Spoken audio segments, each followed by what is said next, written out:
Welcome back to the Working Fans Podcast, and today we have a big interview for you. He is the former Limitless World Champion. He's the current Southern Underground Pro Bone Storm Champion, the current Empire State Wrestling Interstate Champion. He is the Northeast Beast, the Prize, and you can find him at the Prize City OG on Twitter and Instagram. Today, we are sitting down with Alec Price. Alec, how are you doing today? Yo, what's good? What's good? I'm good. I'm good. Just chilling. You know what I mean? A little tired. Just came back from Bama, but other than that, I'm good. I'm good. Nice. Now, when I was looking you up, because I've been following you for a couple years, I was blown away that you are so young. What has been the key to you getting to where you've gotten so fast? No cap, just like a great worth ethic. You know what I mean? Like, kind of just like been hustling. So like, I think that's just about it. Like, I'm not afraid to hustle and really get down and work for my stuff. Like, I was growing up by like, my dad, you know, obviously did a bunch of like class 1 diesel mechanical, like, sorry, class 1 diesel mechanical work. So my dad was a worker, so I basically got that from him. So like, we're not afraid to kind of do what we have to do to get the job done. You know what I mean? So that's basically it. Yeah, definitely. Now, what got you interested in wrestling first? What were some of your early favorites and like early moments that really kind of pulled you in as a fan? I was like a big fan of the X Division, early. I just like, I love TNA. I think it was just because at the time it was that thing on TV that was other than WWE. You know what I mean? Let's see. Main Event Mafia was a good one that like stuck out. Remember when Low Key came back to TNA? That was pretty dope. First Ultimate X was lit. Sheesh, bro. Yeah, I can't believe I watched that much TNA. Yeah, that's like, I know you that's got to like be my. the guy that I've. So yeah, Like, you're the first person I've heard really bring up TNA as an early influence. Really? Yeah, to that extent. I mean, people are fans of it, but it's not their go-to necessarily. Well, like that would like, bro, no cap, like that was my favorite back in the day. Like, it's just like I love WWE, but it was just it was that thing that wasn't WWE. Mm-hmm. So I was like, all right, this is fire. And then like the people they had on it, like AJ Styles, you know what I mean? Right. Samoa Joe, Bobby Roode, James Storm, all like Alec Shelley, freaking Chris Sabin, you know what I mean? All these motherfuckers that were just killing it, like prime of their careers when I was a kid. You know what I mean? Like, you got Motor City Machine Guns, Main Event Mafia, everybody, Beer Money in the Ring. Like, it was crazy. Like, that's just, like, it was just, and plus, like, the X Division was different. Like, I like the old belt with the one with the big X. You know what I mean? And it just, like, it was a different style, different look for a guy, you know what I mean? Because they were a lot my size and, like, kind of like my style where it's a lot more kicking and a lot more offense before the flips and everything. So, yeah, nah, that was just, I don't know, that's my type of wrestling, you know what I mean? I love it. Nice. I love it, man. Hey, I got a question, Joe. I was just wondering when you're named the Prize. Like, when I hear that, I think of like, I'm an old boxing fan, so I think of like prize fighting, boxing like that. Where does that come from though? I'm just curious. Basically, I call myself the Prize because I am the Prize, but like it's hard to explain, bro. Like, to be honest, like, I got the Prize from because like I always wanted to be the Prize. I always wanted to be on top. I never really was that when I was a kid. You know what I mean? I was kind of always pushed aside and shit. Like, and where I come from, there's not a lot of people that made it out. You know what I mean? Like, no one's really put the city on the map. Like, to me, my city is a prize to me. You know what I mean? And like, I feel like I am the prize to that city because like I'm gonna be the only one to put it on. You know what I mean? Like, that's why I call myself the Prize City OG, because I want to be the first person to put my city on the map. That's why I call my city the Prize City. Like, and I call myself the prize because I'm always hunting for the prize.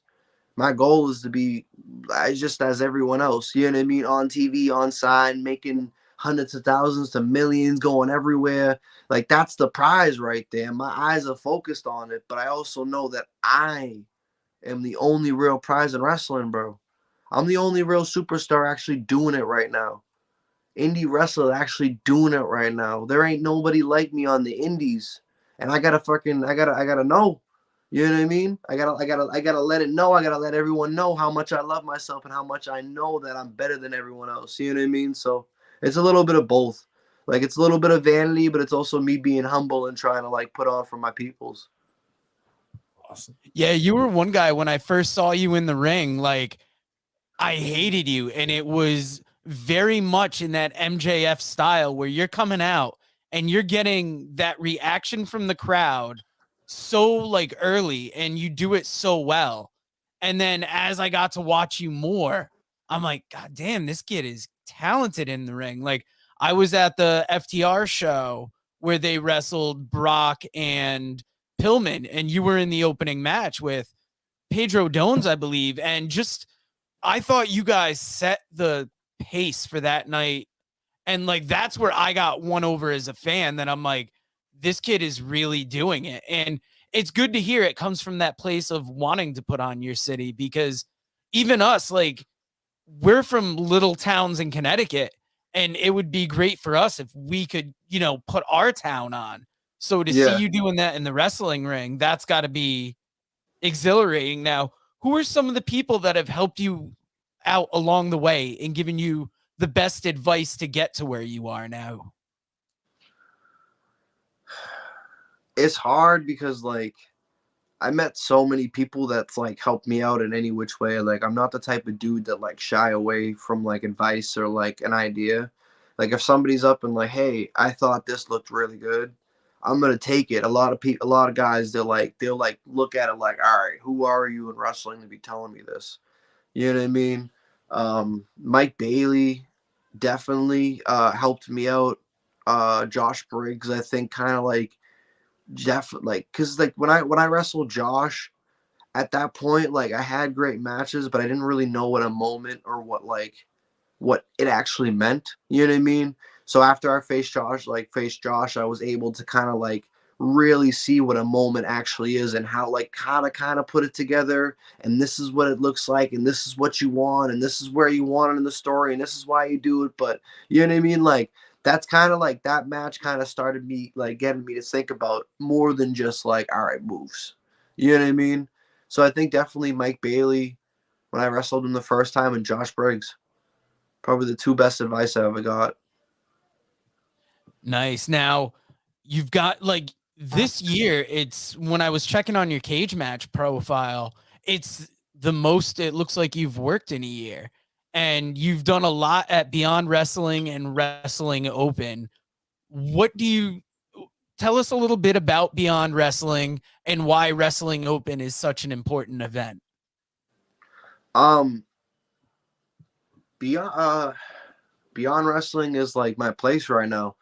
Um, Beyond Wrestling has kind of been like the top of the indies slash New England area for friggin' more than 10 years right now. And I feel like there's been a lot of good that's come out of Beyond that's helped the area and help indie wrestling. So I'm kind of glad that there's a place like Beyond around. It's kind of like Limitless. Like, in a way, they're both helping like wrestling like, in the territory without people even realize they are, just by like being there for guys every Thursday to have a show, or like, you know what I mean, like letting locals have an opportunity like that like they would never have in a million years. Wrestling Open is just like, it's just wild. Like, the beginning of the year we had 60 people, you know what I mean? Now we're averaging like 280, like two something like a week.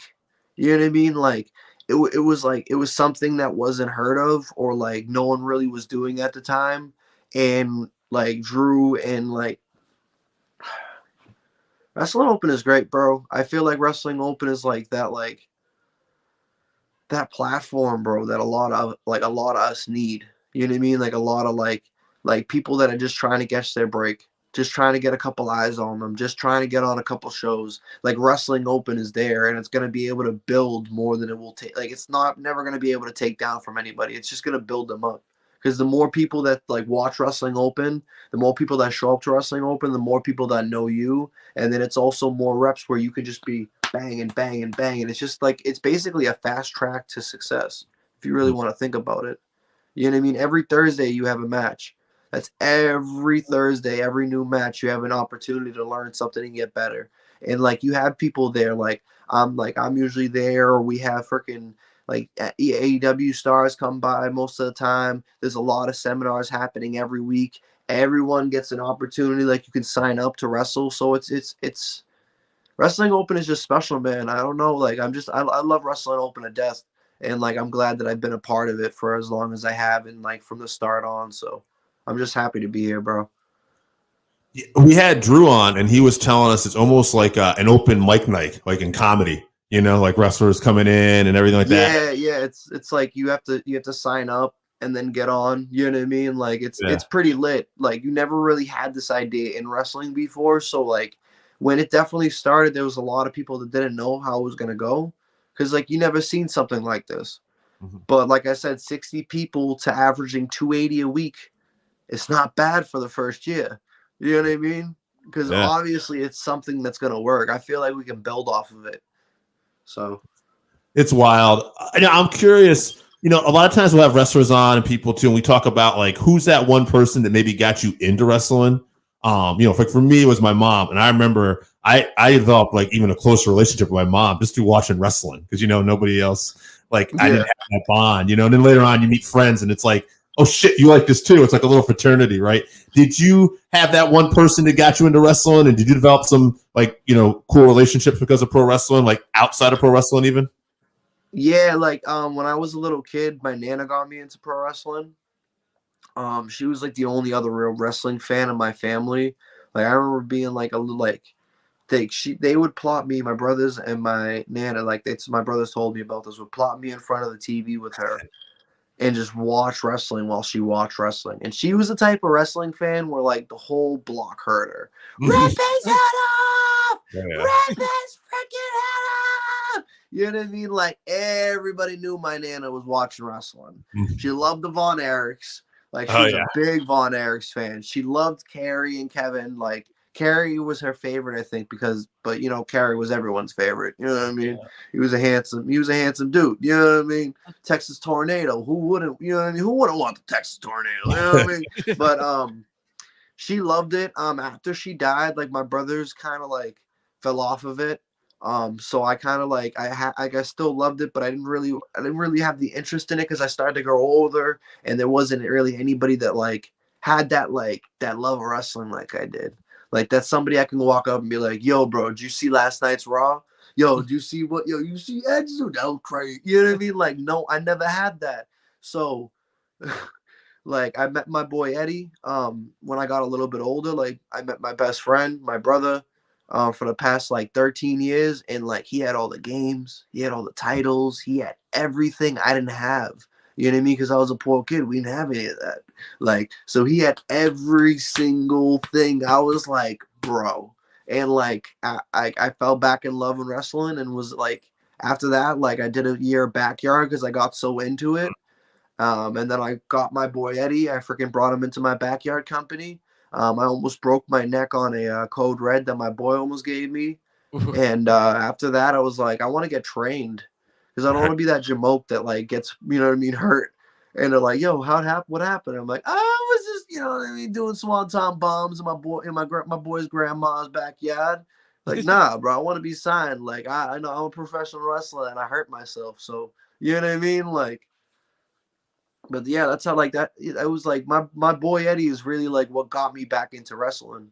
Yeah. Like I don't know if I never met my best friend, I probably never would be able to be like, all right, I want to do this. You know what I mean? Because like at that point, I was like stuck. Like I was stuck in a brain of like I have to be like a sports athlete. Like I have to be a football star or a baseball star or basketball. I have to figure something out. You know what I mean? And then I found my route because like, bro, getting like when I get in that ring, it's crazy. Like I feel like I'm like it's the only thing I was put on this earth to do. It's wild. You know what I mean? So Mhm. like I'm glad that I finally found it and shit. I find you can see also like your passion and your dedication in your matches, and even just watching the matches you've had this year, you could see like progress the whole time. Now you must have trained like gotten into wrestling training fairly young. What age were you when you first started training, and who did you train with? I was 18 when I just started training. I remember like it was yesterday because I turned it that year, and then I had to wait for February because for tax season to start training. Um, I started in 2017. I started at the Bell Time Club in Wakefield, Massachusetts, under Bo Douglas, the Dynasty, and Benny Jukes. Bo was trained by Killer Kowalski, so I have the Killer Kowalski lineage. Benny was trained by Tony Roy and Richard Burns. Tony Roy was trained by like Kowalski, so like I come from a little hole in the wall school that's basically had in a hand in most of the top talent that's come through New England in the past decades. You know what I mean? So like I love it. Like I love being from the Bell Time Club. I feel like if I went to any other school when I just started out, I would be a totally different wrestler and probably not where I'm at right now. Like it was that perfect environment of like it was chaotic enough, but it wasn't chaotic enough. You know what I mean? Like it was a club. It wasn't a wrestling school. And even Bo was like, this is a club. I want everybody to be like this is a family. I don't want people to think like I'm your trainer and this is it. Like, no, it felt like a family. And like I grew up in a giant family. So like like Bell Time Club, you had like Bo there teaching, right? And then you had Benny in ring, and he's like Bo's the head, Benny's the assistant, but Benny's like really like doing a lot of the bumping and all that. And then you would have like Matt Ledge or like Danny Miles or one of the vets come through, and then they would be, you know what I mean? They're teaching you while Bo's teaching something else. So it was like there was a million and one variables, million and one things being thrown at you at once. And like I grew up like that because I grew up in a 2.5 bedroom apartment with 7 people. So like having a million and one things going on at times, it's like that's my environment. So like I was able to succeed because of like the Bell Time Club and everything. So yeah, that's where I started, bro.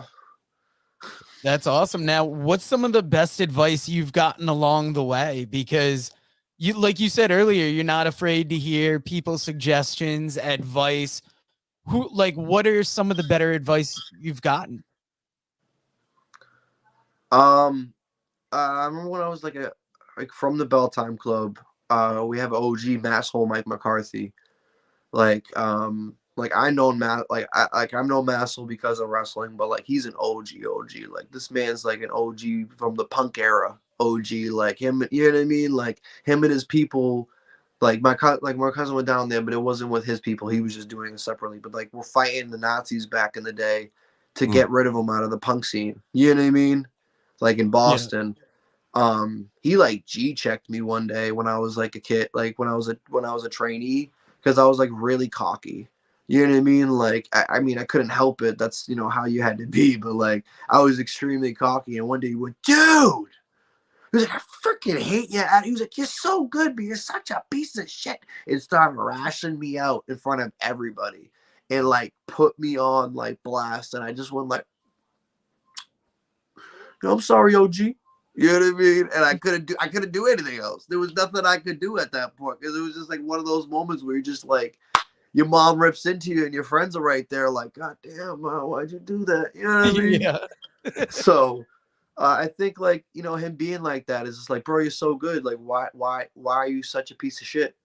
You know what I mean? And like that always stuck with me. Like I gotta be humble because like I realize when I get too cocky or too into it, like I feel like I don't know, I just start slipping. You know what I mean? It's like every Boston team in like sports. You know what I mean? Like we do get the first 2 quarters and 3-4 we get lazy and then we lost the game. You know what I mean? Like so I kind of just gotta stay humble and like stay on my craft. I think that's probably the best advice I've ever gotten because I probably would still be like a piece of crap right now. You know what I mean? Like so yeah, like definitely thank you, masshole, for that. That's awesome.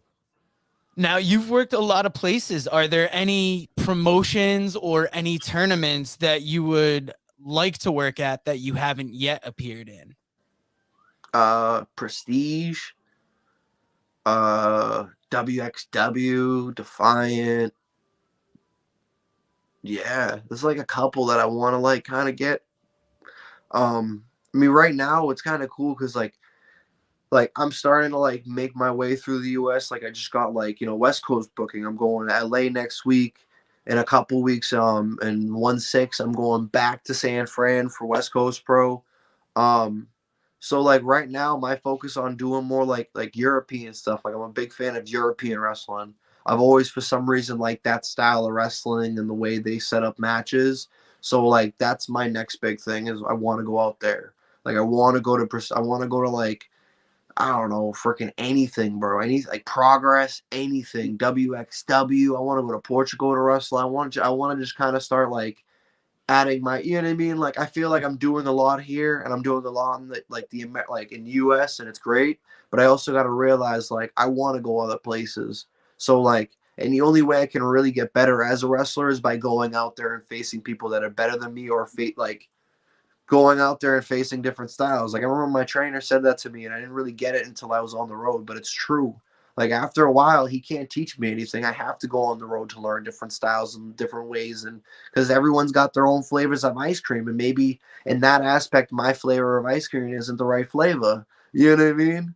Yeah. So like, yeah, I think that's crazy. I got one more question, Joe. I know you're gonna wrap this up, but I'm kind of curious. So the way to improve for you, obviously, it seems like you're doing as many bookings as you can, and like you said, you're trying to get booked into different territories, maybe different matches, different companies, so you can learn different things, and that's gonna just make you better. Is there anything else you do besides that? Like, do you look at like old matches? Is there anything else you do to like try to improve? I watch my matches. Yeah. I mean, I'm like sometimes when matches come out. I watch it like I'm like stuck for like the next day watching it like every other 15 minutes. And it's not because I like watching myself wrestle. I Mhm. really don't like watching myself on camera. It's just because like I'm so nitpicky about my wrestling that I want to see what I've done. Like I want to be like, all right, and then I'll be like, how did that look? That little thing. And I remember that one little thing in that match. And I was like, I really liked that. I felt like it looked good. And then I look back and I'm like, damn, bro, that sucked.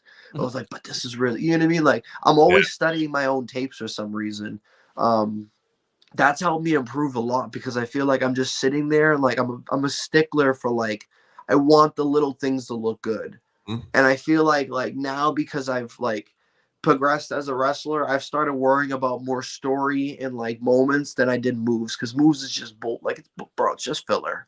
You know what I mean? It's get more out of less. So like now I'm like, all right, like what could I have done in this moment and got like better? So like I always am watching my matches, or I'm always going up and looking up new. Like I always watch like a crap ton of Lucha Underground. Like anytime I'm getting into something or I want to start doing something, I kind of start leaning towards that style, and I like study everything about that style because like my stuff is like I have a very unique style in wrestling, but my style is legit like me doing moves and just figuring out ways that I do it uniquely that no one else can do. You know what I mean? So like it's a lot. It's a lot sometimes. I have to like I like a day I like have like an hour of wrestling I need to watch. I don't watch any of my stuff. I just an hour of wrestling I need to watch. I'll watch like a crap ton. It doesn't matter if it's World of Sport all the way. Like I'll watch Pancrase sometimes. You know what I Wow. mean? Like Yeah. it's just like whatever's on the wheel. Like um, and I think that's it. Like I'm such a perfectionist, Hmm. and like this is the one thing that I actually care about, or I felt like I've actually had the opportunity. Like my brother was the football star. You know what I mean? My other brother was the mechanic. My other brother's an electrician. My sister's going to college. There's so many other things that like I just couldn't find. You know what I mean? And like now I have it. I'm like, wow, bro, I can go all in on this. And there's so many ways to just upgrade yourself in wrestling. You don't even realize it. Like you're first starting out, you're worried about putting a match together. But the minute you get a match together, you're like, oh crap, okay, how can I put character right here? You know what I mean? Or man, damn, dude, that spot sucked, bro. Why did I even think about that? You know what I mean? Like, there's a lot. I mean, I just like even my promos, I watch my promos over and over and over again because I like little facials and details, and I want to see what I did that I didn't like plan to do. Because most of the time now I don't plan to do stuff because that's how you just get natural reactions. So I want to see, all right, let me see that natural reaction, so maybe I can plan it for the future. You know what I mean? So Yeah. I think that's it. It's just been the hustle, the grind, and like me just trying to get every aspect of my wrestling down because like it's hard. And like I've been struggling for 6 years because like I'm not from name school and I don't have a name trainer, and my upbringing right now is a lot different than anyone else that's been on the indies right now. You know what I mean? Like I'm going the way that they used to do it in wrestling. The first year and a half of my career, I was on the road with big time wrestling as a greenie helping out, knowing I wasn't going to get on shows, but being there because that's what I had to do. I had to pay my dues, and that's how they did it. You know what I mean? Like I wasn't known in my territory for a year and a half until I popped through and worked at Let's Wrestle. Yeah, like I feel like that's helped me too. I changed, like, and I'm not even being like a piece of crap, but like I changed the New England territory. For a time, you had to know one person to get booked on all the big shows, and if that one person didn't know you, you weren't getting booked. I was the first person that got booked on both major shows, Beyond and Limitless, that this person never even met. You know what I mean? I was a kid from a school that everyone stole their stuff from. Like, bro, it's wild, bro. It's wild. I don't know. Yeah, like It's when I just was like, gonna introduce you, I was almost gonna introduce you as like an overnight success, because to me, it's like you came out of nowhere, and when I started seeing you, you were in like big spots. Like you were the memorable part of the show. But yeah. I know with anybody that's looked at as an overnight success, there's 5 years of grinding, there's 10 years of grinding before that that nobody knows about. So I didn't want to start off with like that, but it definitely sounds like, you got hot quick, and it's just, how can I keep this ball moving forward? Well, yeah, because like once you grab that lightning, bro, you never want to let go because like somebody else is gonna grab that lightning, brother. You know what I mean? It's like you can't, like my parents, like everyone, like I was at the house, they'd be like, "Yo, you're wrestling too much. I'm telling you." Like they would get the deep voice on, like they were intimidating me. You need to take a day off. No more show this day. I went, nah. Mom, going to the show, walked right out the door. You know what I mean? Like, because like I like it's just like it's like I worked for freaking 5 years. Like I wasn't known in my territory for legit like 2 years. And then I like the pandemic happened and I thought I was like lost because I was like, damn. You know what I mean? Like I was trying to make myself pop off before the pandemic, but it wasn't really going on because I was just starting to hit traction. And like the pandemic happened, I was like, damn, bro, what am I gonna do? I may not even have wrestling anymore. To be honest, if it wasn't for the road and like Limitless, like I don't know what would I, you know what I mean, like where I would have been, because I feel like if it wasn't for the pandemic, I wouldn't have progressed the way I would. You know what I mean? Like I learned so much even from facing AC from the road. You know what I mean? I was having matches that I'd never had against a person before. You know what I mean? And the way they were structured, like it was like TV matches. I never had TV matches. I had like local indie matches. And like it was legit like 2 years of work grinding at it was a year grinding at Let's Wrestle. It was, you know what I mean, a whole like 2 years grinding plus the pandemic to even get like to get into Limits and be like a main guy that like is there every day and people know and people want to see. You know what I mean? Because at the end of the day, like I was still one of the new guys from Let's Wrestle. So there was a million other people that were getting spots on shows that could have got my opportunity. So like, yeah, I mean, it's fun. I'm happy. You know, it's wild. Like when I first, like I said, like I was trying to make myself pop off, but I realized that like I just can't do that. Like I stopped. I stopped trying to make myself pop off, and all of a sudden I popped off. But that's just how it happens sometimes. You can't really like force it. Everyone's road's different at the end of the day. Like this was the moment that I was meant to pop off at. Some people pop off later. Some people, you know what I mean? It's like when people get signed. Some people get signed in a year. Some people get signed in 10 years. At the end of the day, you're going to get signed, but just because you didn't get signed a year doesn't mean you're not worth it. You know what I mean? It just means you got to grind a little bit more and build yourself. You know what I mean? So Yeah, bro. It's wild, bro. I wouldn't expect like I know I'm rambling, but I'm not really rambling because like I'm just like I'm kind of shocked of like how far I've done it in wrestling. Because like when I first started, like my parents were told like he may not do anything. None of these guys make anything. Because at that point, no one at my school has ever put on or did anything. You know what I mean? They started to get out and then they were on shinnies for the rest of their career. I was the kid that everyone looked up to make fun of their match, even though I was a green kid and I didn't know what the fuck I was doing. And I'm sorry for swearing, but I didn't know what I was Oh doing. You no. know what I mean? Yeah. Like, and now I'm like, bro, I'm top of the territory. I'm the top dog. I was the person that you guys said I would never be. I had a WWE tryout at 5 years. You know what I mean? People like go for 10 years without even having that. So like now I'm just like, wow, bro, like I really did it and I'm really doing it right now. And it's just like crazy. You know what I mean? Because all them people that like I had people coming up to me, bro, that like were talking crap about me. I never even knew they talked crap about me. They just walked up like, "Hey, bro, I'm just not gonna lie. Like, I used to pull up your matches and make fun of you." And I'm just like, "Oh, thanks, bro. I mean, I never knew you did it, so okay. Yeah, thanks, I guess." You know what I mean? Like, but It's yeah, wild.